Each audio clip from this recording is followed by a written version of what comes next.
much for being here, for your time. I'm extremely excited for this interview because as an alumni and former participant of the Third Decade program, I am super excited to be able to provide this valuable information to our audience. And I still use a lot of the information, the knowledge that I gained from the Third Decade program. And it's so useful. It's very much needed. And the program is now available across the country, and it started in Tucson, Arizona. So I will go ahead and let you introduce yourself. Yeah, thanks, Jeanette, for having me on. And I'm excited to talk to you about Third Decade and to reach some of your followers and readers and the people that come to your websites. And I'm just really glad that you're still benefiting from the instruction and the mentorship that you received at your time in Third Decade, and that prompted you to reach out and have us on with you today. So Third Decade is a nonprofit organization that provides financial education and one-on-one mentorship to young adults of moderate means, those not traditionally served by the financial planning and financial services industry. And we're really trying to reach those people who are just starting off on their careers and maybe just come into that first paycheck and 401ks and what are those, and do I really need a budget, or I just want to buy a brand new car right after college, maybe should I be doing that?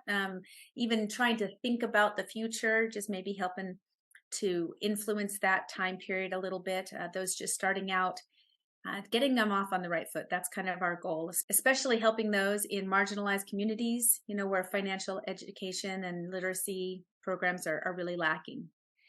Yeah, so let me go ahead and dive into our first question here. And we're very curious to understand and know what topics do people tend to ask at the Third Decade program about most? So most of the time, one of the general themes that comes out from our meetings is this idea that people have limited resources and multiple objectives, and not enough money to do everything you want to do. You want to pay off your debt, save for the future, maybe save for a house or a family. And then you've got your everyday spending, right? That you just want to be able to live life to the fullest and have some experiences now. And so how do you juggle all of those priorities and all of those competing interests? And so one of the things that a mentor can do is really sort of help you outline like the things that are most important to you, the things that are really important to take advantage of now, like compound interest, at least get something into these retirement accounts invested and growing, so that we can, have that security later on. Maybe help people see, what kind of risk they're exposed to if they don't have any liquid savings in the bank, if we're spending all of the money that's coming in, or even sometimes spending more than what's coming in. And just sometimes helping you create your whole money philosophy. Like, what are you trying to accomplish with your money? You've now got a job and you've got some income coming in. What do you want to do with all of that? What are your highest priorities and goals?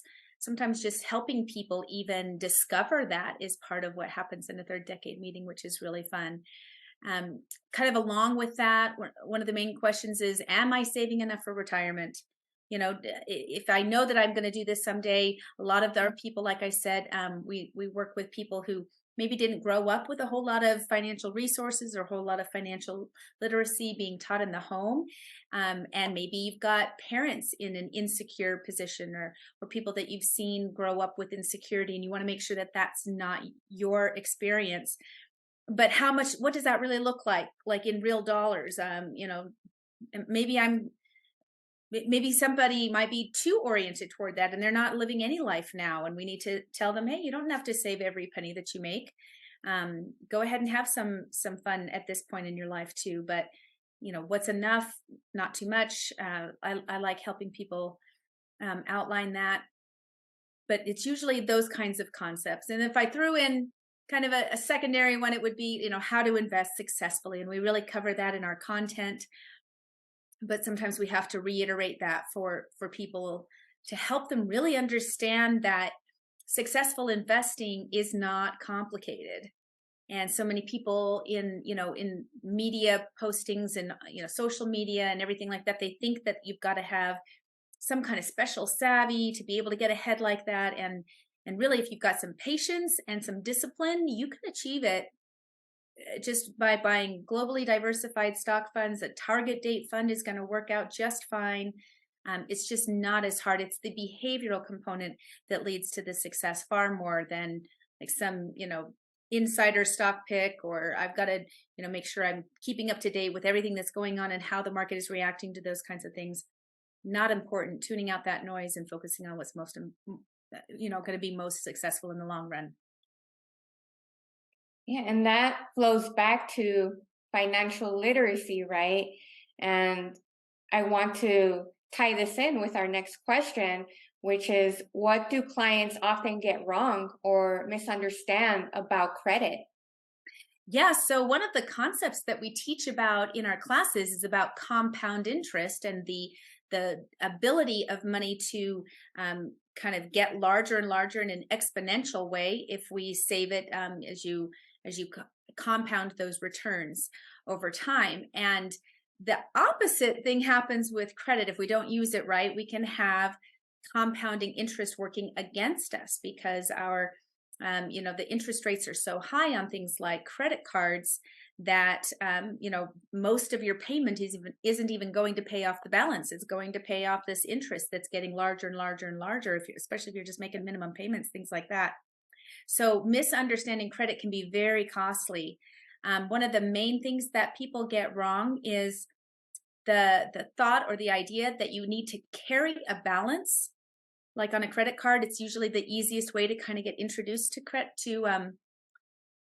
A credit card is usually the way that most people get introduced to credit, and a lot of people come with the idea that they should like charge some major big purchase. I'm going to go out and I'm going to buy a computer or something like that on a credit card, and then I'm going to pay it off slowly over time, and that's going to build my credit history. That you have to incur debt and pay interest. And those things are just falsehoods. That we really enjoy helping people see that you can build a really good credit score and a nice credit history and profile without paying any interest. And the best way to interact with credit cards is to keep your balances low and pay off your monthly balance in full, not use a credit card any differently than you would a debit card, that you're purchasing things that you're going to be able to pay off right away, that you're not ever buying anything on a credit card that you don't already have the money to pay on and to pay that off just as soon as that credit card becomes due. One strategy that we talk about that we know has been successful is, if you're concerned about, if I get a credit card and I started to just have that as an option, maybe I'll take on debt that I don't want to. So I'm just going to avoid that whole, credit card thing altogether, which is a legitimate fear. I mean, a lot of people have that experience where it's like, oh, I had this emergency, and if I didn't have a credit card, then I wouldn't have taken on that debt. But then once you put a little charge on a credit card, it's easy to put another little charge on a credit card. Easy for all of us to get out of the habit of being able to pay off our expenses. So just maybe putting on a small recurring charge, like a Spotify or your Netflix or something, just a small subscription charge or your cell phone charge on there, and then setting it up on automatic payment to pay that in full. So it really doesn't change your budget at all, right? You're just paying one thing off on your credit card, and then you're paying the bill off through your checking account. That you can just build that credit history by making those on-time payments. That's the most important thing. No missed payments, no late payments. That's going to affect it the most. And then paying it off on full, keeping your balances nice and low, not having maxed credit cards. That's really damaging to your credit. What credit bureaus want to see is responsible behavior with debt, not just an experience with debt or paying a lot of debt, paying a lot of interest. Yeah, that's really good information. And I just want to add in that when I was in college, I remember receiving a lot of different credit card offers, and as a college student, it was very tempting to just grab whatever credit card came my way. So, do you have one piece of advice for the younger generation who are exploring credit cards and just getting a ton of different offers even through the mail? What's Yeah. one thing to look out for? Well, like I said, I would really try to postpone credit card use until you actually have real income. So if you're going to get a student card or something like that, my suggestion would be to go ahead and get maybe one card, put that small recurring charge on there, and then continue using your debit card from your checking account and cash if you needed to, money that you already have to have in the bank to be able to spend, and to just kind of stay away from that. For most people, you're not going to make a whole lot in credit card rewards at that phase of life anyway. You're not spending a lot of the money, so 2% back or 1% back on things isn't going to make or break your financial position. But getting into credit card debt really could hurt things. So that's my first bit of advice, is just to say, hey, you know what, stay away from it until you have some decent income coming in, and just let that, put that small recurring charge on there, set that up on auto, and then just destroy the card. Maybe if you need to go out of town, you need to go out of the country for a spring break or trip, go out of the country for a spring break trip or something, you can always call your credit card company and say, hey, I destroyed my card. Can you send me a replacement? I'm about to go out of the country and I might need that as a backup. And sure, to have it for something like that.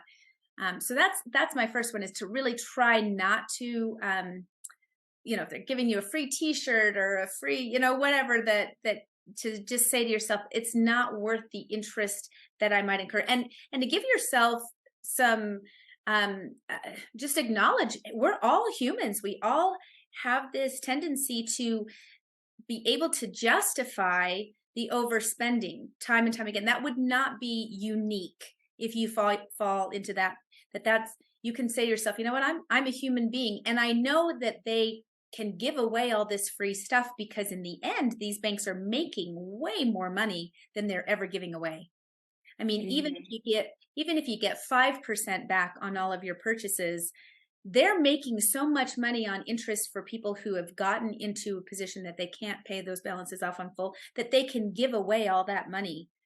So that's telling you they're not really expecting you to succeed with this credit card.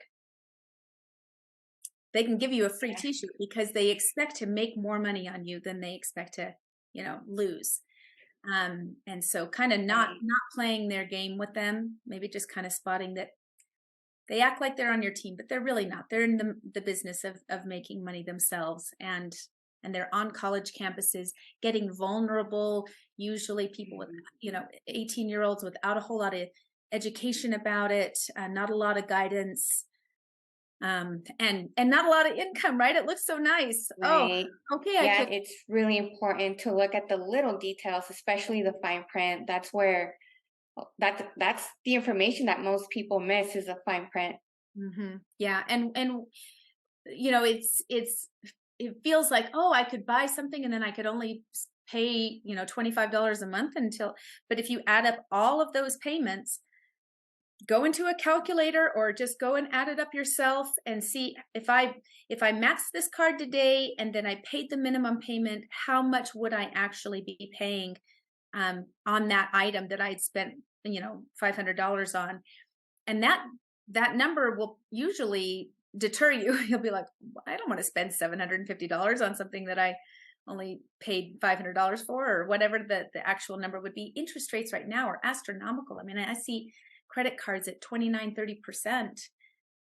So most of your payment is not even paying off the balance. It's just going to pay this interest, which is just paying somebody else, so that you could have something today that you didn't really have, you hadn't already earned. So just recognizing whose side they are on.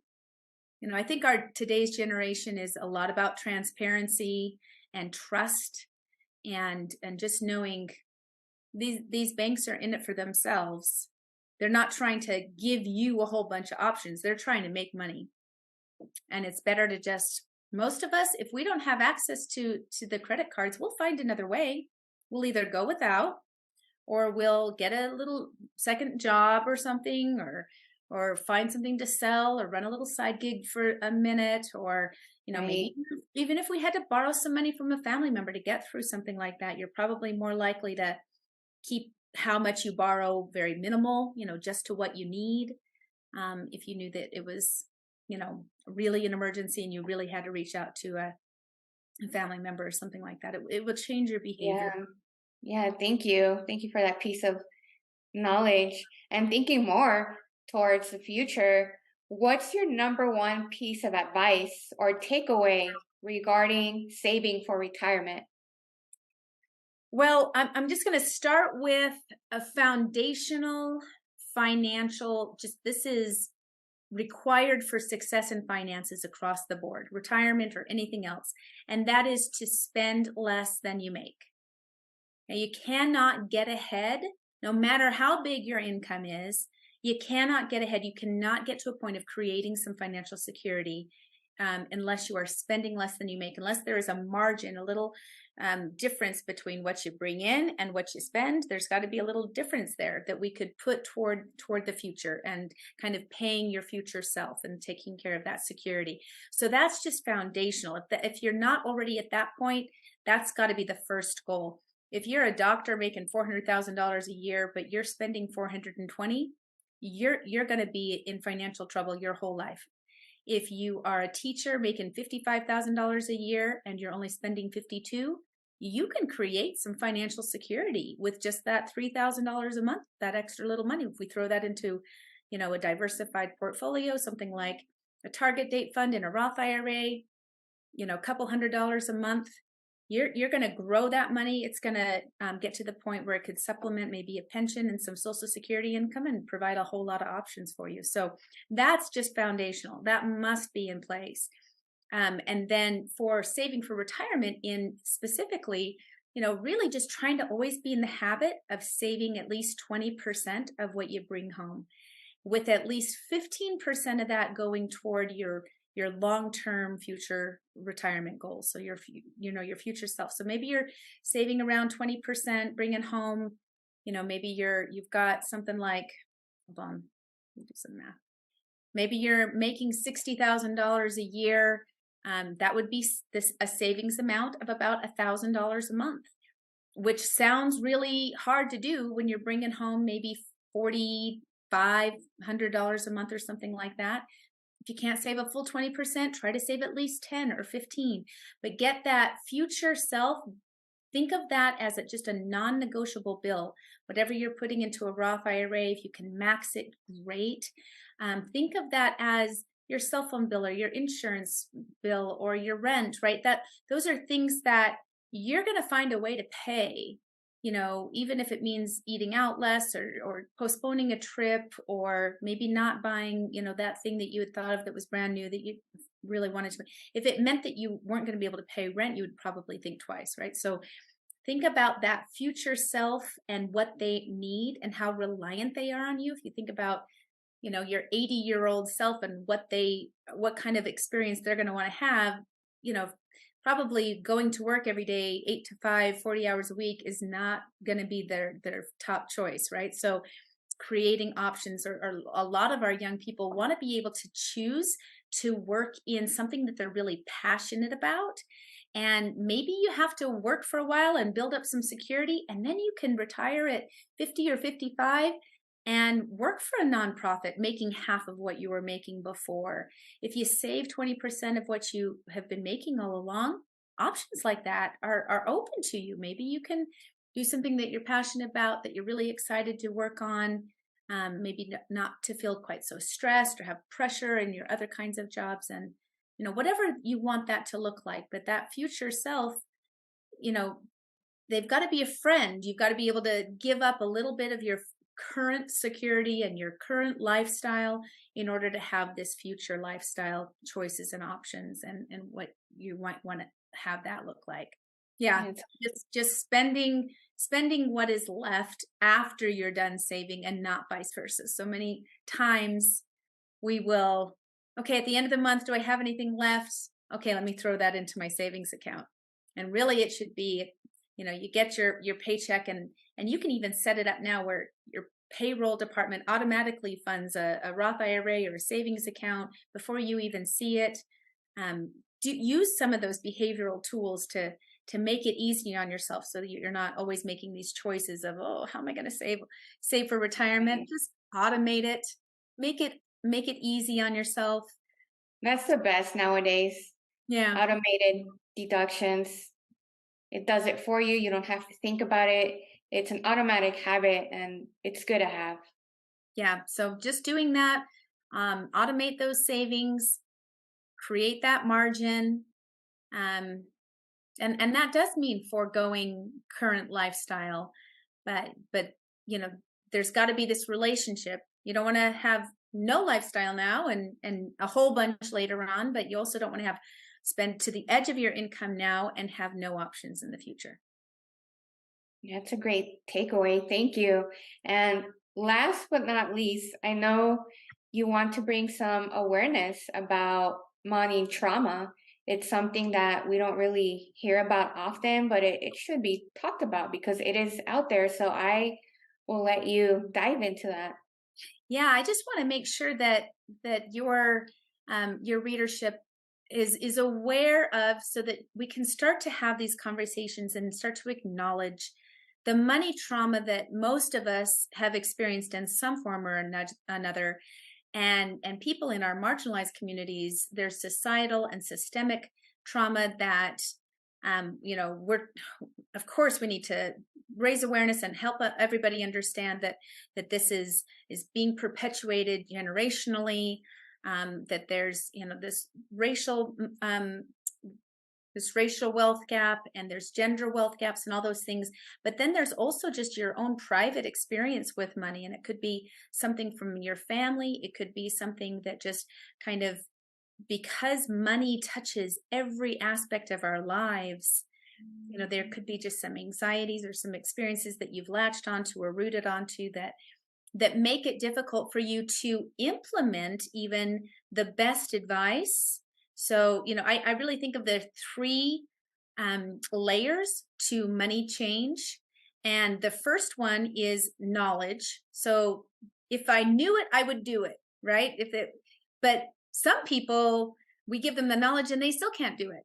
And that's the second layer, is that behavioral change. So sometimes it's just a habit forming thing. Just, I'm not used to tracking my income and expenses, or, I used to really play the market every day. And Jen's telling me to just let it grow, put it in something diversified and just fund it regularly and stop looking at it. How do I get out of that habit of checking what the NASDAQ did yesterday? And, those kinds of things. Those would be behavioral changes. Changes in our spending would be on that. Maybe you stop going to work and getting coffee on the way. Maybe we're changing a habit and we're making it home and taking it with us, or something like that. Instead of grabbing dinner on the way home, we do some meal planning and change that so that we can have some more options in terms of those margins of spending and savings. So there's knowledge, top one, easiest, lowest hanging fruit, because the knowledge is out there. The behavioral one, a little bit harder to implement, but with some discipline, some persistence, maybe we can make that happen. And then the third layer is our psychological experience with money. And if we have money trauma in that experience, if we've got, it's really built into our nervous system, this trauma is, and it's sometimes unconscious and completely outside of our control that we might be having that experience. Now, what we do once we recognize it, that is within our control. We need to recognize we are beings of power. We have agency. We can make this happen. We're agents. So we can actually address those psychological concerns. We could address those psychological issues if we recognize that that's what we're facing. If we're finding that we've got the knowledge, we've tried to change those behaviors, and we're just really coming up against a brick wall in trying to implement that, there's probably some psychological experiences that we need to process, to get through, to start to address, and give yourself some time and some space to deal with that, and don't worry so much about, oh, but there's, compound interest that I must take advantage of while I'm 25. If it takes you a few years because your family was homeless for a while, for you to like be able to change how you are just trying to hoard all your cash, and so you can't really put it into the market. I mean, it's okay if it just takes some time and maybe some professional interventions there.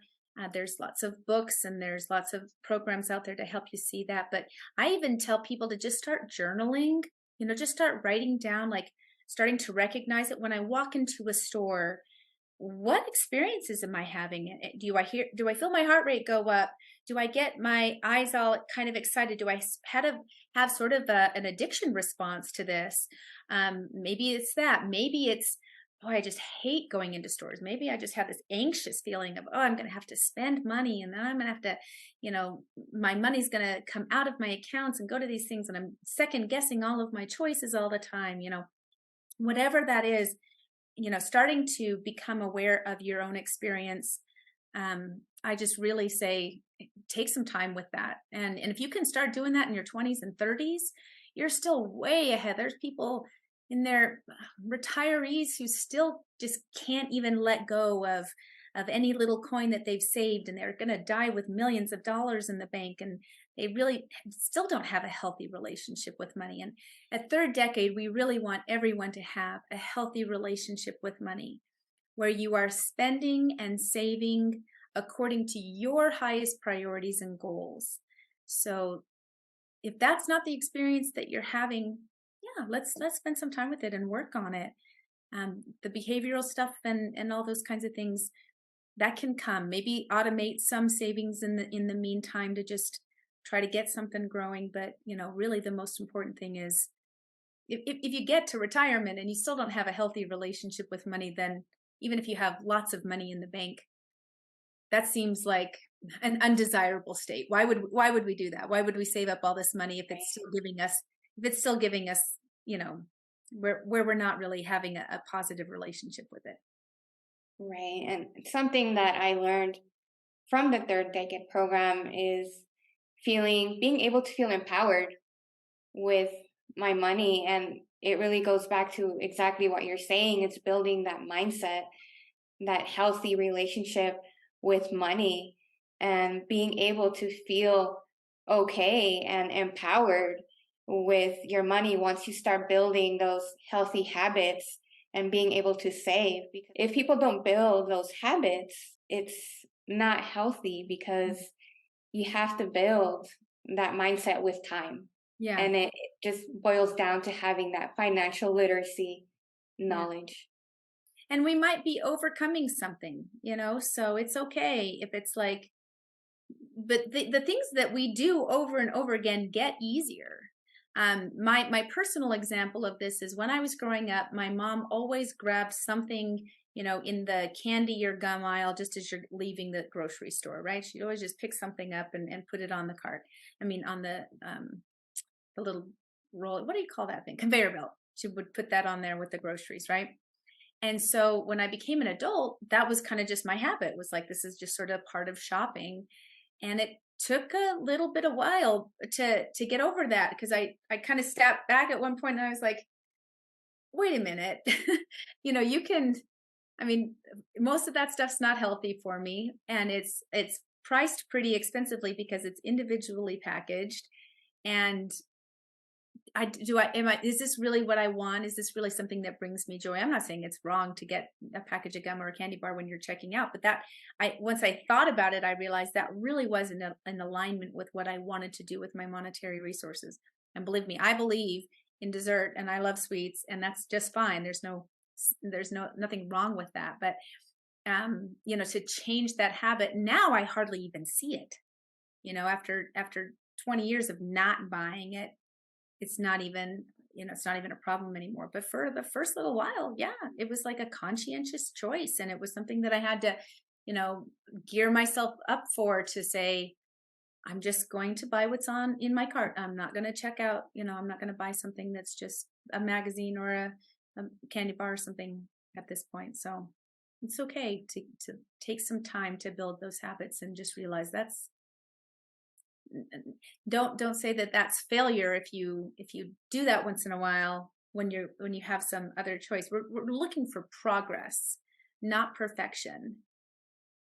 Just progress, just little bits of progress here and there, and Baby steps add up. Well, thank you so much, Jennifer. That concludes our spotlight interview here for the Third Decade program. And if anyone wants to learn more about the Third Decade program, the contact information will be available on the description of this video. So thank you so much, Jennifer. I was glad to be here. Thank you, Jeanette.